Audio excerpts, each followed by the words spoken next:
सब जग को यह माखन चोर नाम धर्यो बैरागी, कहम छोड़ी वह मोहन मुरली, कहम छोड़ी सब गोपी। माखन चोर और गोपियों का जिक्र आते ही सामने मुरली मनोहर की तस्वीर आ जाती है। भगवान कृष्ण की लीलाओं के बारे में हमने खूब सुना और जाना है, लेकिन बहुत कम ऐसा होता है जब हमको भगवान कृष्ण के हर रूप का नजदीक से दर्शन हो सके।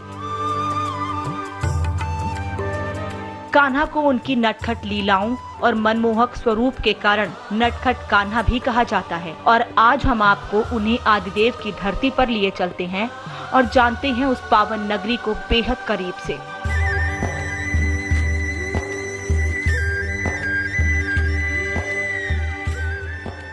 सुध-बुध सारी भूल गई, भूली जान अनजान, कान्हा ने जब छेड़ दी मधुर मुरली की तान। जी हाँ, जहाँ कान्हा ने मधुर मुरली की तान छेड़ी थी, जहाँ असंख्य गोपिकाएं कान्हा की दीवानी हो गई थी, कान्हा की मुरली की दीवानी हो गई थी। समाचार प्लस आज आ पहुंचा है उसी कान्हा की नगरी पर। बस थोड़ी ही देर में हम पहुंचने वाले हैं मथुरा, और मथुरा के बाद हम आपको लिए चलेंगे गोवर्धन, वृंदावन, नंदगांव, गोकुल, और साथ ही वृंदावन में उस खास जगह जो अपने आप में कई राज समेटे हुए है। तो चलिए शुरुआत करते हैं हमारे इस पावन सफर की मेरे यानी अनामिका के साथ। मथुरा में प्रवेश करते ही हम सबसे पहले पहुंचे जन्मभूमि, और हम पहुंच चुके हैं कृष्ण जन्म स्थान के मुख्य द्वार पर। आपको यहां से हम लिए चलेंगे कृष्ण जन्मभूमि और बताएंगे वहां की महत्ता के बारे में। इसी कारागार में भाद्रपद कृष्ण पक्ष की अष्टमी को रोहिणी नक्षत्र में आधी रात को भगवान कृष्ण ने देवकी के गर्भ से जन्म लिया था। और जन्मभूमि पर केवल किसी खास अवसर पर ही नहीं, बल्कि पूरे साल भक्तों का रेला लगा रहता है। लेकिन कोई भी भक्त वहां कैमरे या मोबाइल लेकर प्रवेश नहीं कर सकता। 12 मास सीआईएसएफ के जवान इस मंदिर की सुरक्षा में तैनात रहते हैं। जन्माष्टमी पर यह सुरक्षा और भी चाक चौबंद हो जाती है। जन्माष्टमी पर यहाँ विशेष तैयारियां की जाती हैं और जन्माष्टमी पर भगवान के वस्त्र विशेष तौर पर किसी खास कारीगर से तैयार करवाए जाते हैं। और इस वक्त हम पहुंच चुके हैं मथुरा की बेहद खास जगह कृष्ण जन्मभूमि के सामने। इस वक्त हम खड़े हैं। कृष्ण जन्मभूमि का इतिहास जो है वो आपको हम बता देते हैं थोड़ा सा। दरअसल कृष्ण जन्मभूमि वो जगह है जहां पर भगवान कृष्ण का जन्म हुआ था, और जहां पर भगवान कृष्ण का जन्म हुआ था उसे गर्भगृह भी कहा जाता है। गर्भगृह इसे क्यों कहा जाता है, क्या खास है, क्या मान्यता है इस मंदिर की, बात करने के लिए मंदिर प्रबंधन कमेटी के सदस्य गोपेश्वर चतुर्वेदी हमारे साथ हैं। उनसे ही जानेंगे। राधे राधे चतुर्वेदी जी, जानना चाहेंगे आपसे मंदिर के इतिहास के बारे में, मान्यता के बारे में। आज से 5241 वर्ष पूर्व इसी स्थान पर 16 कला से परिपूर्ण अवतार भगवान श्री कृष्ण ने जन्म लिया था। और वैसे तो सभी अवतार पूज्य हैं, लेकिन देश प्रदेश में आज भी जो हिंदू धर्मावलंबी हैं वो तो भगवान कृष्ण का जो है सर्वोच्च सम्मान करते हैं और पूजन अर्चन करते ही हैं। लेकिन श्रीमद् भगवत गीता के उपदेशों से अनुप्राणित होकर के दुनिया में हर जगह, चाहे वो राजनीतिज्ञ हों, चाहे वो समाज सेवक हों, चाहे वो राष्ट्रवादी लोग हों, वह निष्काम कर्मयोग का जो उनने उपदेश दिया, और दूसरा जो उनने इसी स्थान से एक संदेश दिया श्रीमद् भगवत गीता में कि यदा यदा धर्मस्य ग्लानिर्भवति भारत अभ्युत्थानम धर्मस्य तदात्मानं सृजाम्यहम् परित्राणाय साधूनां विनाशाय च दुष्कृतां धर्म संस्थापनार्थाय संभवामि युगे युगे।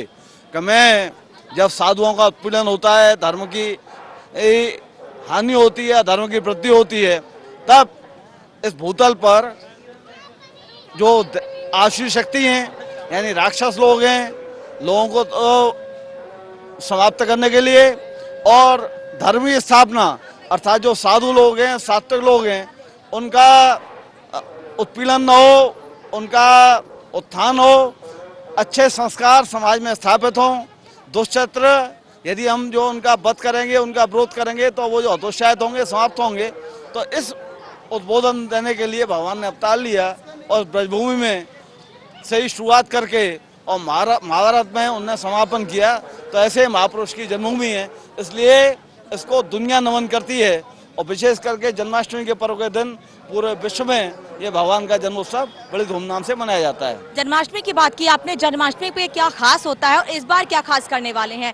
हमें ये पता चला है कि हर जन्माष्टमी पे कुछ खास होता है, यहाँ पर भगवान के कपड़े बेहद खास होते हैं, जो वस्त्र हैं उनके बहुत खास होते हैं। इस बार क्या खास है? ऐसा है कि लगभग 3 माह पूर्व से ही हम लोग जन्माष्टमी पर्व उत्सव भव्यता से मने इसकी व्यवस्था प्रारंभ कर देते हैं। और उसी दृष्टि से कि जैसे भगवान की पोशाक प्रतिवर्ष ऐसा विचार होता है कि जो अगले वर्ष जो भी उत्सव हो वो पहले से नवीन हो, अच्छा हो। तो जो ब्रज के पोशाक बनाने वाले जो अति सिद्ध कारीगर होते हैं उनसे पोशाक का जो है काफ़ी चिंतन के बाद में आदेश दिया जाता है। 3 महीने से वो पोशाक बन रही है। अब के उसको नाम दिया है चंद्र की, अर्थात भगवान चंद्र माँ की आभा में और मयूर नृत्य करते हुए पोशाक को धारण करेंगे, इसलिए हमने उसको चंद्र की नाम दिया है। और जन्मभूमि के बाद हम पहुंचे उस जगह जहां भगवान वासुदेव नन्हे कान्हा को यमुना के रास्ते लेकर पहुंचे, यानी गोकुल लेकर पहुंचे। और गोकुल की सकरी गलियों से होते हुए हम नंद बाबा के घर पहुंचे, जहां 11 महीने 52 दिनों तक भगवान ने अपनी लीलाएं दिखाई।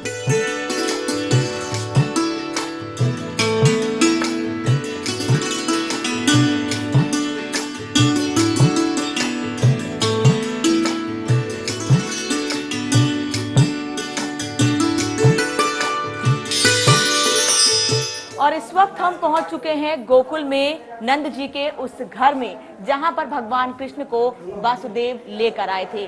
कहा जाता है जब कारागार से भगवान कृष्ण को वासुदेव लेकर आए थे तो इसी घर में लेकर आए थे।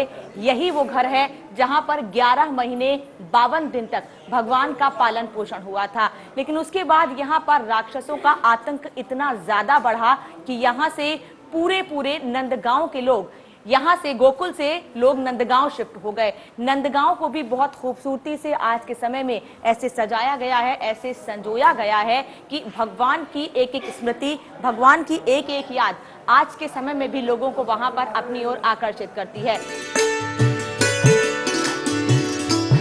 और नंद बाबा के घर से निकलकर हम पहुंचे वहां जहां जन्माष्टमी पर नंदोत्सव और रासलीला होती है। जैसा कि हमने आपको बताया, राक्षसों के आतंक से नंद बाबा और गोकुलवासी नंदगांव चले गए थे। तो चलिए अब हम चलते हैं नंदगांव और जानते हैं आज कैसी दिखती है ये नंद नगरी। और अपने वादे के मुताबिक हम पहुंच चुके हैं नंदगांव। नंदगांव में आगे बढ़ने से पहले मैं आपको बता दूं कि मैं इस वक्त खड़ी हूं उस जगह पर जिसे लठमार चौक कहा जाता है। ये वो जगह है जहां पर होली के आसपास होली के समय लठमार होली खेली जाती है। दूर दराज से लोग उस होली के साक्षी बनने के लिए यहाँ पर पहुँचते हैं। ये जगह कृष्ण भगवान के लिए तो जानी ही जाती है, नंदगांव के नाम से तो जानी ही जाती है, साथ ही ये जगह लठमार होली के लिए भी बहुत जानी जाती है और इसीलिए इस जगह का नाम लठमार चौक रखा गया है। जब यहाँ पर होली का हुड़दंग होता है, वो हुड़दंग देखने लायक होता है। इतनी ज्यादा भीड़ यहाँ पर होती है कि एक तिल रखने की भी जगह नहीं होती है। और इस लठमार चौक से हम आगे बढ़ रहे हैं और आपको लिए चल रहे हैं उस गली में जिसे रंगीली गली कहा जाता है।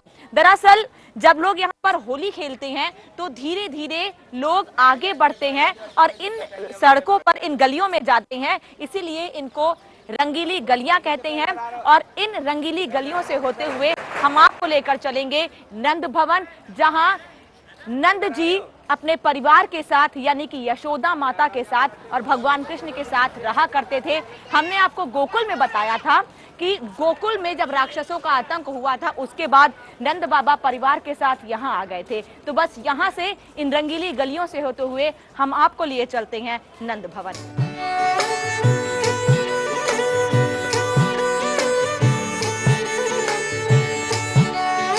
और लठमार चौक से निकलकर रंगीली गलियों और थोड़ी सी चढ़ाई के बाद हम पहुंचे नंदीश्वर पर्वत, जहां नंद भवन है।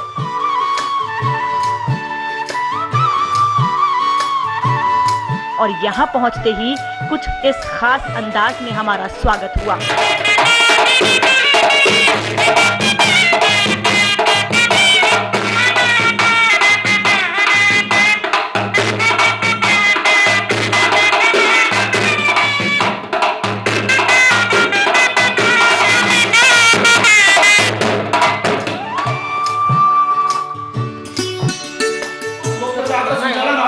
कोई दाम देने नहीं चलता है। इसलिए वो सबसे छोटी सेवा है 51 रुपये माखन मिश्री की सेवा और 101 रुपये बाल भोग की सेवा, जिसके देने वाले भक्त का संध्याकालीन आरती में डंका बजाया जाता है, फलाने भक्त ने भगवान के माखन में दिया, बाल भोग के दिया।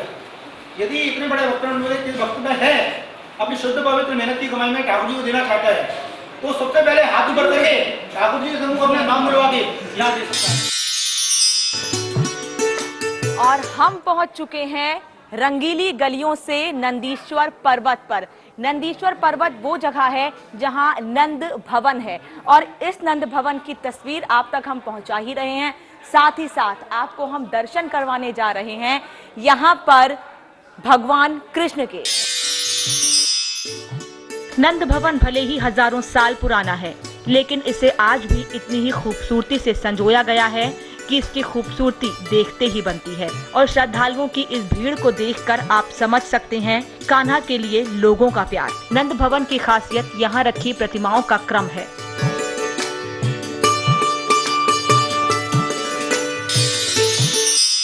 तो हमने आपको बताया कि अंग्रेजी कैलेंडर में जन्माष्टमी 5 तारीख को मनाई जाएगी, लेकिन यहाँ पर 6 तारीख को जन्माष्टमी मनाई जाएगी और 7 तारीख को भगवान कृष्ण का जन्मोत्सव होगा। और क्या कुछ खास है इस मंदिर में, जो मूर्तियां हैं उसके क्रम में क्या खास है, इस पर हम बात करेंगे यहाँ के पुजारी से और जानेंगे कि यहाँ पर इन मूर्तियों के क्रम में क्या खास है।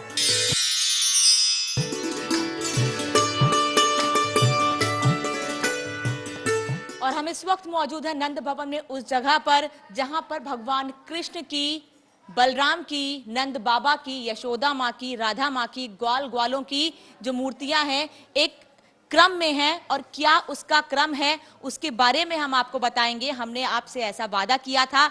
तो हमारे साथ इस क्रम के बारे में बताने के लिए मौजूद हैं राधा रमन गोस्वामी जी, जो मंदिर में सेवारत हैं, भगवान कृष्ण की सेवा करते हैं, नंद परिवार की पूरी सेवा करते हैं।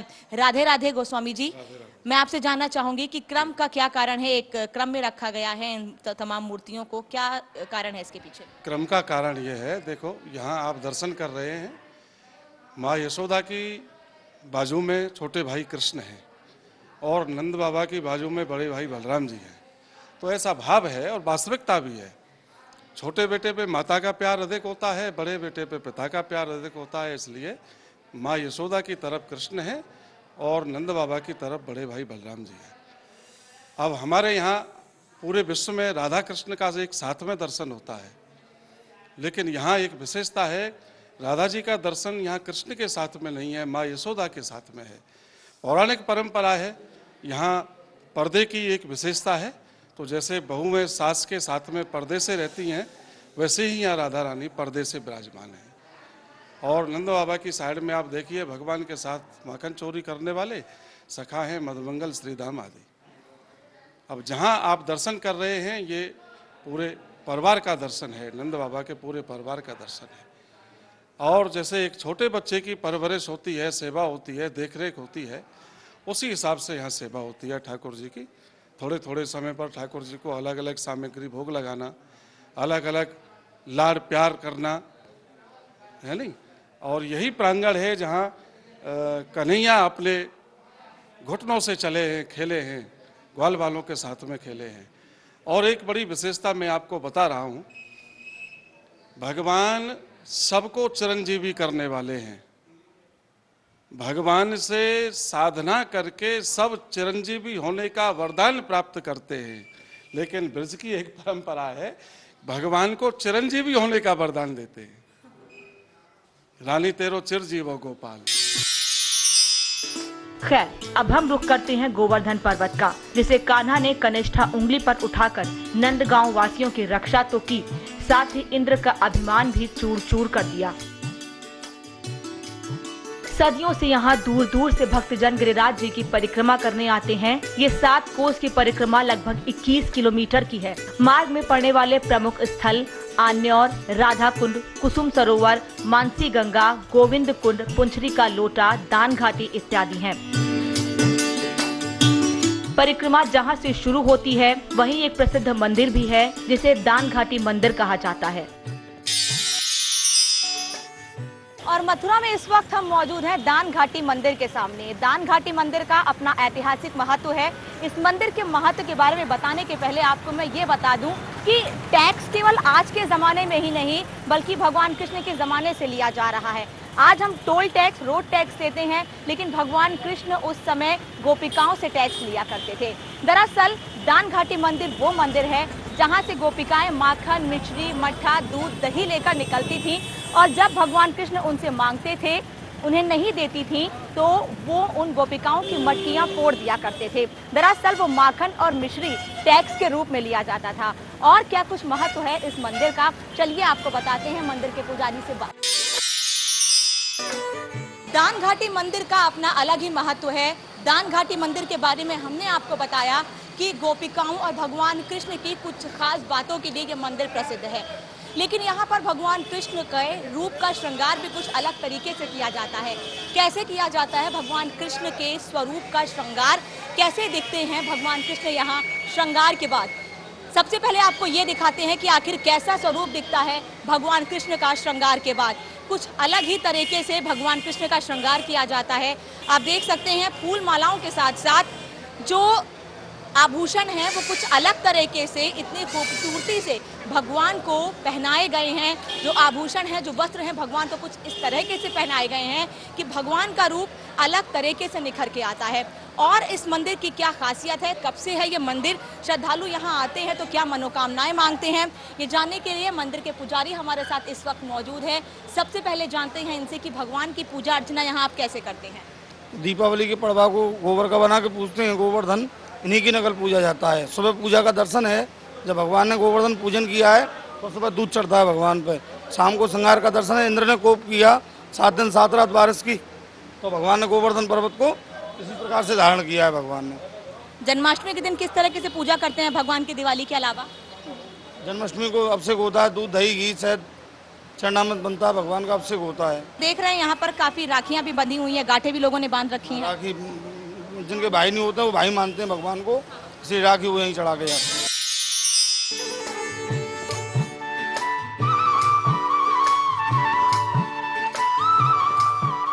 मंदिर के महत्व के बारे में हमने मंदिर के पुजारी से बात की, लेकिन इस वक्त हमारे साथ कुछ खास श्रद्धालु मौजूद हैं। जानते हैं उनसे कि वो कहां से आए हैं और क्या मांगते हैं भगवान कृष्ण से यहाँ पर।